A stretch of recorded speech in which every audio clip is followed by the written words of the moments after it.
안녕하세요. 저는 기계공학과의 공경철 교수입니다. 저희 학과에서는 저는 제어 분야 담당하고 있고요. 그래서 가르치는 과목은 대부분 제어 쪽 하고 있고, 연구실은 주로 로봇 쪽을 어플리케이션으로 하고 있습니다. 로봇 중에서도 여러 가지 로봇들이 있지만, 그중에 저희는 사람하고 직접 사람이 입어서 사람한테 어떤 여러 가지 효과를 주고, 작게는 재활이나 보조, 좀 멀리는 이제 근력 증강까지 다양한 어플리케이션을 하고 있는 그런 연구실을 운영을 하고 있습니다. 오늘은 그 제목이 너무 거창하더라고요. 그래서 약간 부담은 되는데, 그래서 오늘은 커리어 디벨롭먼트라는 제목으로 몇 가지 질문들을 여러분들과 한번 나눠보려고 합니다. 그래서 제가 오늘 그냥 여러분들이 궁금해하지 않을까 생각하는 질문들을 몇 가지를 준비해 봤는데요.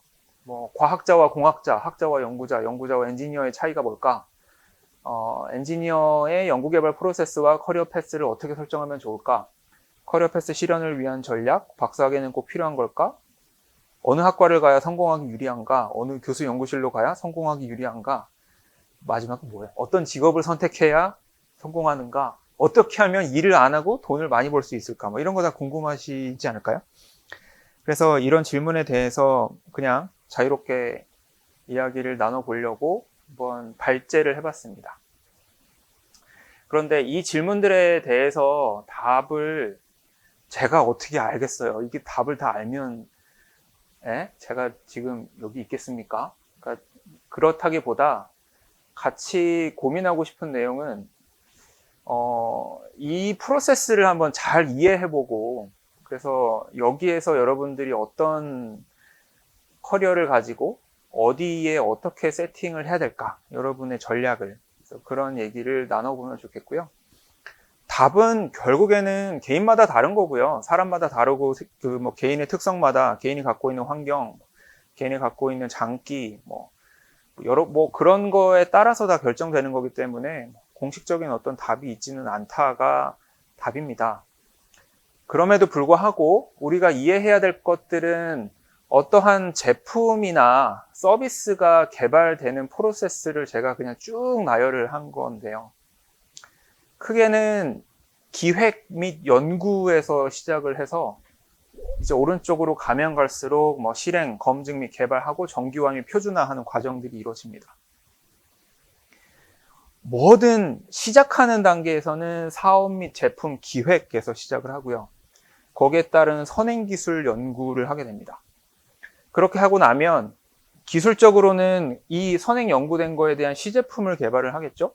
그 다음에 시제품 개발하면, 제가 여기는 임상연구라는 표현을 썼는데 실제 사용자 테스트, 유저 테스트라고 생각하시면 될 것 같아요. 그래서 이 기술의 대상이 되는 그 실제 사람들한테 그 시제품이 어떻게 보여지는지에 대한 피드백을 받기 시작합니다. 그러면 성능 검증 및 안정화의 단계가 이루어지고, 이제 사업적으로는 홍보, 마케팅 및 각종 그 시장 창출 활동이 시작이 되고, 그리고 나면 이제 생산 기술을 개발을 하는 단계에 들어가고요. 그렇게 오른쪽으로 오면 제품 샘플을 제작을 하게 되는데, 여기서 제품과 그러면 일반 시제품의 차이가 뭐냐? 이 제품을 말 그대로 제품을 위한, 그 제품화가 되기 위한 그런 샘플이라고 생각하시면 될 것 같고, 오른쪽으로 오면 이제 임상을 지원하는, 이제는 제품을 이용한 어떻게 사용을 하는지에 대해서 실제로 고객에 대한 지원을 하기 시작을 하고, 그러고 나면 이제는 생산이 아닙니다. 생산은 만들어내기 위한 활동이고, 양산은 많이 만들기 위한 활동입니다. 그래서 많이 균일하게 만들어내기 위한 양산 기술을 이때부터 개발을 하기 시작을 하고요. 이렇게 하면 이제는 또 영업기술 개발해야죠. 고객 지원 기술 개발해야 되고, 기술은 표준화와 공정을 개발하는 단계로 가고, 바이아우로 기술적인 입장에서는 대량 생산이 시작이 되고, 그 마케팅 및 영업의 입장에서는 영업 활동이 시작이 됩니다.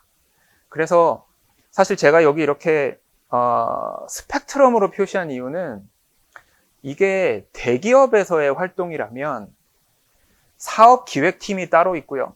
제품 기획팀이 따로 있고, 선행기술 연구팀이 따로 있고, 임상연구팀 따로 있고, 시제품 개발팀 따로 있고, 다 따로 있습니다. 이 팀들이. 그리고 각자의 역할을 따로따로 하죠. 왜냐하면 대기업이니까 일단 사람도 많고, 그리고 대기업에서 하는 일은 기본적으로 대량 생산을 하기 위한 어떤 그런 아이템을 연구하고 개발하고 파는 게 대기업에서 할 일이겠죠. 그렇기 때문에 영업은 영업팀이 따로 있고요. 그들의 롤이 있고 그들만의 어떤 그들만의 인센티브가 있고 그들만의 모티베이션이 있고 다 다르게 이렇게 세팅돼 있습니다. 그래서 대기업 위주의 어떤 시장 창출 활동에서는 나는 영업 전문가야, 아니면 나는 뭐 양산 전문가야, 나는 표준화 전문가야, 아니면 나는 뭐 양산 기술 개발 전문가야, 아니면 나는 마케팅 전문가다, 나는 홍보 전문가다, 나는 연구 전문가다, 아니면 나는 기획 전문가다. 이게 다 나눠져 있죠. 그리고 그렇게 해도 됩니다. 어차피 대기업에서 만들어내는 거는 제품의 가지수가 많지 않거든요. 정말 작은 제품 하나하나가 많이 만들어 파는 거지, 대기업은 여러 가지 제품을 만들어 팔진 않아요. 그렇기 때문에 각 팀에서 정말 잘하는 한두 명의 아이디어가 막 모여도 그 전체 그룹이 이어져서 살아나가는 데는 큰 무리는 없습니다. 그런데 제가 이거를 왜 스펙트럼으로 이렇게 표현을 했느냐, 스펙트럼 표현을 했다는 얘기는 영업의 색깔하고 고객 지원의 색깔하고 영업 기술의 색깔하고 임상 지원의 색깔하고 다 구분이 안 된다는 뜻이거든요. 이게 왜 이렇게 되냐면 만약에 여러분들이 하시고 싶은 일이 어떤 창업을 하는 일이다. 그래서 신산업을 창출하고 싶다. 아니면 제가 하는 것처럼 로봇 분야에서는 대량 생산을 할 일이 별로 없어요. 대량 생산을 할 수가 없어요. 뭔가 새롭게 만들어진다는 것 자체가 문화가 만들어져 있다는 뜻이거든요. 근데 뭔가 새롭게 만드는 거는 문화조차도 없는 상황에서 뭔가를 만들면 문화가 바뀌어야 되겠죠? 가장 단편적인 예로 이렇게 구분되어 있지 않기 때문에 여러 가지 문제가 발생하는 것들을 많이 발견할 수 있습니다. 여러분, 그 로봇 중에 가장 사업적으로 성공한 줄 알았던 로봇의 대명사가 여러 가지 있겠지만 페퍼라는 로봇이 있어요. 그 소프트뱅크에서 야심차게 이 프로세스에 따라서, 그러니까 구분되는 대기업의 프로세스에 따라서 로봇을 만들어냈습니다.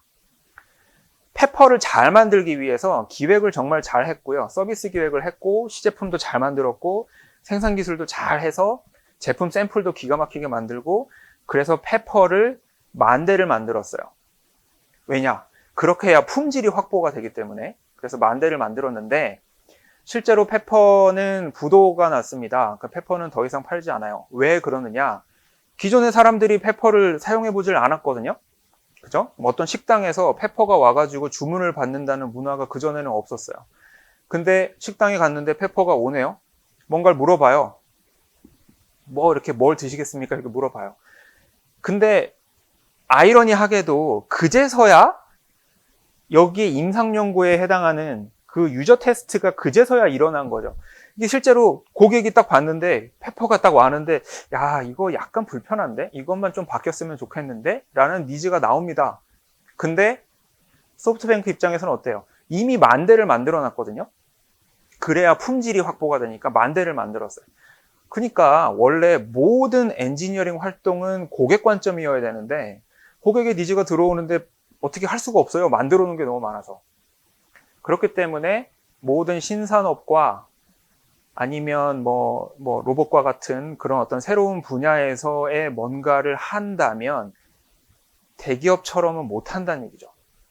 그래서 수많은 대기업이 로봇을 한다고 사실 저한테 많이 연락을 주세요. 야, 이제 예를 들면 L모사에서 로봇 사업을 시작한다는데, S모사에서 로봇을 시작한다는데, H모사에서 로봇을 대대적으로 시작한다는데, 와, 이제 그 대학에서 그렇게 연구해가지고 이제는 어떻게 합니까? 이러면서 걱정들을 하시는데, 사실 걱정될 게 없어요. 그 전에도, 외국 기업은 얘기해도 되죠. 그 전에도 토요타가 사실 대대적으로 우리는 로봇 사업 하겠다라고 발표했다가 다 망했죠. 혼다도 대대적으로 로봇 하겠다고 했다 망했어요. GM도 마찬가지고요. 웬만한 대기업 중에 로봇 하지 않았던 기업은 없습니다. 근데 기본적으로 대기업은 스펙트럼의 개념이 아니라 블락의 개념으로 개발을 하기 때문에 그런 신산업을 하기가 쉽지 않아요. 자, 그러면 우리가 이렇게 새로운 뭔가를 만들어낸다는 거는 이렇게 스펙트럼식으로 구분되지 않는, 예를 들어서 영업 전문가가 사업 및 제품 기획을 모른다 그러면 할 수 없는 거고, 그 다음에 뭔가를 만들어내는 사람이 선행기술을 아예 못하면 할 수 없는 그런 일입니다. 모든 게 다 연결되어 있단 말이에요. 근데 지금까지 우리가 알고 있는 연구 개발에 대한 어떤 지원이라는 걸 보면 이게 참 대기업 중심으로 개발이 돼 있어요. 왜냐하면 제품을 만들고 판매하고 거기에 대해서 다시 피드백을 받아서 제품을 개선하는 게 대부분이 대기업이 해왔던 일이기 때문에 그 대기업이 해온 거를 기반으로 시스템이 갖춰져 있습니다. 그래서 정부에서 아무리 지원을 해도 신산업이 잘 일어나지가 않아요. 예를 들면 기술 성숙도라는 단어가 있습니다. 영어로는 줄임말로 TRL이라고 하는데, TRL은 항상 1단계에서 시작을 해서 8단계까지 오게 돼 있습니다. 연구개발의 기획 단계가 1단계고요. 그 다음에 선행기술에 대한 컨셉을 잡으면 2단계고, 시제품 개발하면 이미 5단계까지 옵니다. 시제품 개발 이후에 이제 한 번이라도 유저의 피드백을 받기 시작하면 6단계 지나가고요. 생산 개발 전 단계가 7단계고 생산기술 개발하면 8단계예요. 근데 문제는 여기까지가 되면 이 이후는 공식처럼 정해져 있어요. 대기업에선. 그죠? 근데 문제는 실제로는 그렇지 않거든요. 이 이후로가 정말 많은 그 과정이 남아있음에도 불구하고 기술 성숙도라는 거는 그걸 반영을 제대로 못하고 있습니다.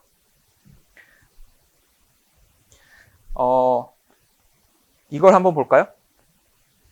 그러면 여러분이 뭔가를 만들어내고 싶어요. 이 대목에서 우리 아까 했던 그 질문 중에 그러면 과학자와 엔지니어의 차이가 뭘까를 보면, 과학자는 제가 정확히 모르겠습니다만 엔지니어는 최소한 우리가 공부하고 우리가 연구하고 개발하는 게 사람을 위한 거여야 되거든요. 그러니까 엔지니어가 하는 일이 나는 공부하기 위해서, 나는 뭐 논문 쓰기 위해서 엔지니어가 됐다. 이거는 말이 안 되는 거예요. 그거는 이제 학자의 길로 들어간 거죠. 뭐 그게 뭐 나쁘다는 얘기는 아닙니다. 이게 저는 이제 엔지니어가 뭐냐에 대해서 얘기를 하는 거니까. 엔지니어가 됐다는 얘기는 나는 이런 식으로 사람의 삶을 바꾸겠다라는 생각을 해야 되겠죠. 나는 아주 사소한 거라도 뭐 예를 들면 뭐가 있을까요? 저 같은 경우에는 사람을 보조하는 로봇을 만들어서 사람의 삶을 더 낫게 하고 싶다. 뭐 약간 큰 비전도 있을 수 있고, 정말 작은 거라도 뭔가 사람을 향해 있어야 됩니다. 근데 그러려고 하면 이게 끝까지 와야 돼요. 전부 다. 선행연구에서부터 시작해서 쫙 끝까지 와야 돼요. 물론 여러분의 롤이 어디 있냐, 나는 어느 부분의 전문가냐를 나눌 수는 있겠죠. 예를 들면 만약에 여러분이 나는 선행기술 연구 전문가로 남고 싶다. 좋습니다. 그러면 학자가 되는 거고 교수가 되는 거고 그냥 연구를 아주 집중적으로 하시면 되겠죠. 그렇지만 이 프로세스는 다 이해를 해서 적어도 여러분이 이 뒷단을 이어줄 수 있는 팀은 꾸려야 되겠죠. 그러지 않으면 여러분이 공부하는 게 사실 의미가 없잖아요. 그죠? 아무리 논문 많이 쓴다고 뭐 세상이 바뀝니까? 아마존에 있는 나무만 없어지지? 그냥 그런 거는 안 하셨으면 좋겠어요, 저는. 예를 들면 나는 예를 들어서 제품 샘플을 기가 막히게 만든다. 그러면 선행기술 연구하시는 분이나 뭐 시제품 제작하시는 분이나 이런 분하고의 팀이 연결되지 않으면 누군가의 그냥 하청업체예요. 그죠? 나는 가만히 있으면서 누군가가 나한테 일을 주기만을 기다려야 되는 일이잖아요. 그래서 적어도 엔지니어라면 시작에서부터 끝까지 만약에 본인이 어느 부분에 특정한 장점을 갖고 싶다면 적어도 다른 사람이 할 수 있도록 팀은 꾸려야 되죠. 팀을 꾸리려면 어떻게 해야 돼요? 여러분의 인간적인 면이 굉장히 중요합니다. 교감 능력이 중요하고 이제 리더십이 중요한 거겠죠. 그리고 적어도 상대방을 이해하고 최소한 아무리 선행 연구자라도 대량 생산의 양산이 어떻게 돌아가는지는 알아야겠죠. 그죠? 그리고 이 밑에 부분을 보시면 제가 연간의 소요 자금을 이제 대충 적어놨는데, 이거는 제가 창업을 해서 제가 그냥 느낀 바를 적은 겁니다. 이거 어떤 뭐 객관적인 자료는 아니고요. 그냥 제 개인적으로 이렇게 생각을 한다라는 내용인데, 선행 연구는 뭐 연간 한 1, 2억 정도면 충분히 좋은 선행 연구를 하실 수 있어요. 그리고 선행 연구의 결과는 주로 논문이죠. 그죠? 선행 연구의 그 결과는 논문이고, 그래서 주로 이제 지원을 해주는 기관은 연구재단에서 많은 지원을 받을 수 있습니다. 근데 이게 조금 더 오른쪽으로 와서 시제품 개발이나 아니면 유저 테스트까지 오게 되면 뭐 과기부나 아니면 뭐 중소벤처기업부에 뭐 이런 지원을 받을 수 있게 되는데, 이때는 조금 액수가 커집니다. 왜냐면 사람들도 많이 모아야 되고 하는 일도 많아지고 뭐 가공도 해야 되고 뭐 이러니까 연간 뭐 한 3에서 4억 정도 필요하게 되는 것 같아요. 근데 조금 더 오른쪽으로 가자고요. 그러면 이제 마케팅, 홍보, 시장 창출 활동들을 시작을 해야 되는데, 이게 뭐 대단한 게 아니라 여러분 코엑스에 좀 그럴싸한 이렇게 부스 하나 빌리는데 부스 대여 비용이 3천만 원이거든요. 3천만 원이면 사실 선행 연구 해요. 그죠? 3천만 원에다가 딱 부스 빌리고 위에 디자인 넣고 하면은 보통 한 3, 4억 깨져요. 그러니까 이 단계로 오기 시작하면 사실 최소 한 10에서 15억은 필요합니다. 이렇게 돼야 뭔가를 할 수 있겠죠? 그리고 제품 샘플 단계로 들어가면 이미 돈이 연간 한 30억 이상 들어가요. 근데 그러면 산업통상자원부에서 요 레벨을 이제 주로 보조를 하죠. 이 대목에서 재밌는 게, 제가 하고 있는 로봇이라는 키워드는 산업부의 소관입니다. 이게 무슨 뜻일까요? 산업부에서 로봇이라는 단어를, 키워드를 가지고 있고, 이 산업부에서 지원하는 내용을 보면 뭐 마케팅, 홍보활동, 성능 검증, 안정화, 생산기술 개발, 시제품 개발 이쪽이에요. 그래서 로봇 하시는 분들한테 이제는 선행 연구 좀 그만하고 제발 지금까지 했던 선행 연구 가지고 좀 앞단으로 제발 좀 끌어내세요라는 게 정부의 얘기인 거거든요. 그래서 연구재단이나 뭐 다른 데에서보다는 주로 산업부에서 로봇을 집중적으로 지원하는 이유는 여기에 머물러 있는 로봇을 이쪽으로 끌어내기 위한 겁니다. 자, 그러면 그 이후에 가면 어떻게 되느냐? 제품 샘플, 뭐 임상지원 이렇게 가면 사실 정부 지원으로는 어렵고요. 이때부터는 이제 민간 투자가 일어나기 시작을 해야 돼요. 그리고 민간 투자를 받으려면 회사가 있어야 되겠죠? 그래서 여러분이 직접 창업을 하시거나 아니면 정말 마음 맞는 어떤 창업자 내지는 기업하고 같이 팀을 꾸리셔서 해야 이 뒷단이 가능해집니다. 그래서 이때부터는 자금이 주로 VC에서 들어오기 시작하고요. 근데 양산 단계 들어가면 이거는 VC의 영역도 아니에요. 이거는 기업의 자체 투자금으로밖에 할 수가 없는 그런 경지에 이르게 됩니다. 자, 이런데 많은 분들이 막 오해를 하시는 게 좀 있는데요. 뭐 예를 들면 사실 밑에 있는 것만 잘 이해도 여러분의 커리어 패스 설정하는데 상당히 도움이 될 것 같은데, 예를 들면 나는 예를 들어서 로봇을 하면서 산업통상자원부의 지원을 받는데 나는 기초연구하고 싶어. 그거는 애초에 세팅을 잘못한 거죠. 여러분의 커리어 패스에 세팅을 잘못한 거예요. 그죠? 만약에 선행연구를 해서 나는 논문을 많이 쓰고 싶다라고 하면 애초에 거기에 맞는 세팅을 해야죠. 그래야 여러분의 커리어가 거기에 맞춰서 디벨롭이 되겠죠? 아니면 뭐가 있을까요? 과기정통부의 그 과제의 지원을 받으면서 일을 하고 있는데, 나는 너무 그렇게 선행보다는 확실히 좀 사람 만나서 제대로 된 제품화된 걸 하고 싶다. 물론 할 수는 있겠는데 제한된 자금 안에서 참 쉽지는 않을 겁니다. 그렇죠? 그리고 실제 회사를 통해서 만들어내는 그 양산을 위한 것들은 시제품하고는 이게 비교할 수 없는 중간 단계가 많이 있어요. 그래서 여러 연구실에서 산학과제 같은 거 하다 보면 야, 우리가 너무 회사를 위해서 일하는 거 아니야? 뭐 이런 착각들을 많이 하시는데, 사실 연구실 단계에서는 아무리 많이 올려도 여기 이상은 못 올라가죠. 그래서 연구실 단계에서 하는 일이 아무리 저 산업화 쪽으로 많이 진행이 된다라고 하더라도 한계는 있습니다. 그래서 만약에 여러분의 커리어 패스가 요 위쪽을 많이 공부를 하고 싶다라고 하면 기업과 연계가 될 수밖에 없다고 생각을 하고요. 그 토픽을 잡는 데 있어서 또 한 가지 이렇게 생각하실 수 있잖아요. 예를 들면 나는 교수가 되고 싶어요. 공학에서 엔지니어 분야에서 교수가 되고 싶어요. 그래서 논문을 많이 썼어요.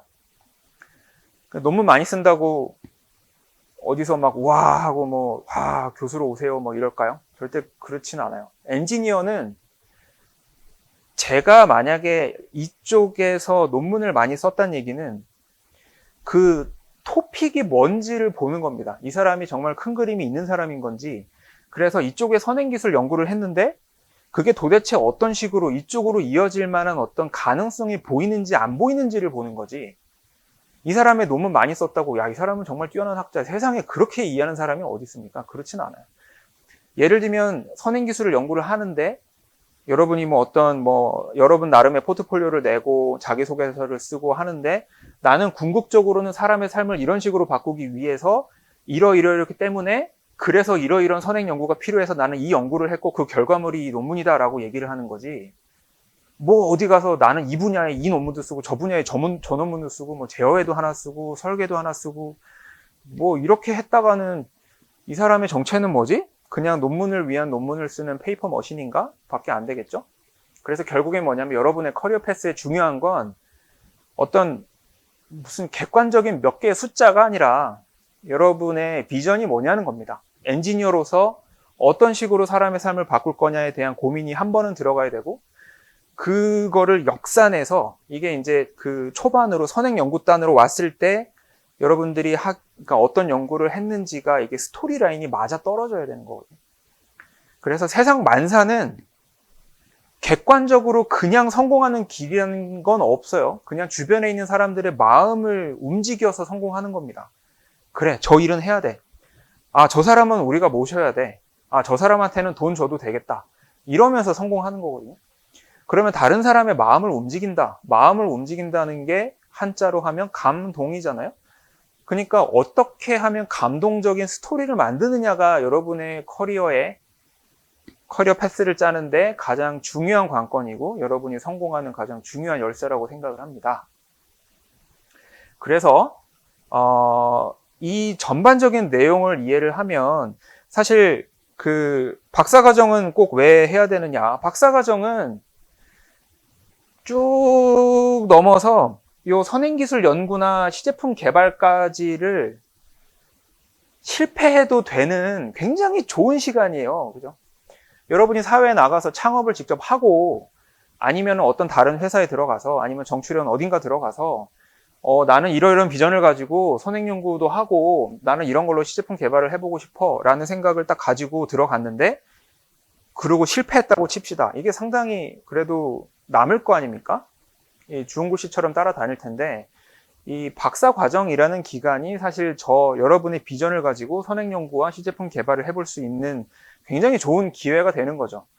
아무리 실패한다고 해도 그냥 지도 교수님한테 잠깐만 그냥 죄송합니다. 또 안 됐네요. 뭐 이러고 지나가면 되는 거잖아요. 그러니까 그런 면에서 여러분의 비전을 테스트하기에는 굉장히 좋은 테스트 필드가 되고 그만한 시간과 뭐 아마 연구실별로 다르긴 하겠지만 어느 정도의 자금도 확보가 되어 있다면 더더군다나 좋은 그런 기회가 될 테니까.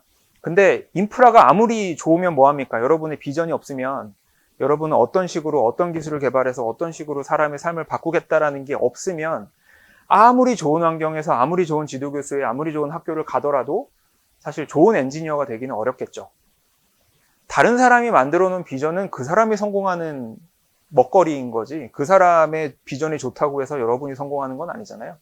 그러니까 각자만의 비전을 확실하게 가지고 나는 이 중에 어느 부분에 내가 전문가가 될 건지를 결정을 하시고 거기에 맞춰서 뭔가 여러분의 커리어 패스와 아니면 여러분이 지금 해야 될 연구 내용 아니면 주변에 어떤 사람들과 함께 할 것인지 이런 모든 것들을 결정하시면 그래도 나름대로 성공 확률이 좀 더 있지 않을까 생각을 합니다. 그래서 제가 좀 원론적인 얘기부터 시작해서 좀 이그젬플을 몇 가지 들어봤는데 도움이 되셨을지 모르겠고요. 뭐 질풍노도 많이 하십시오. 정말 사춘기를 격하게 겪을수록 반드시 성공한다고 생각합니다. 그래서 여태까지 나는 그냥 스무스하게 살아왔어 라고 생각하시는 분들은 뭔가 잘못된 거예요. 그럴 리가 없어요. 네, 절대 그럴 리가 없으니까 질풍노도 많이 하시고 빨리 그 틀을 깨시고 여러분들만의 비전과 그 비전에 따른 미션을 확실하게 가지시길 바랍니다. 그게 조금 더 전략적인 어떤 여러분이 원하는 그거를 이뤄내기 위한 어떤 전략을 가지는 가장 효율적인 방법이 아닐까 싶습니다.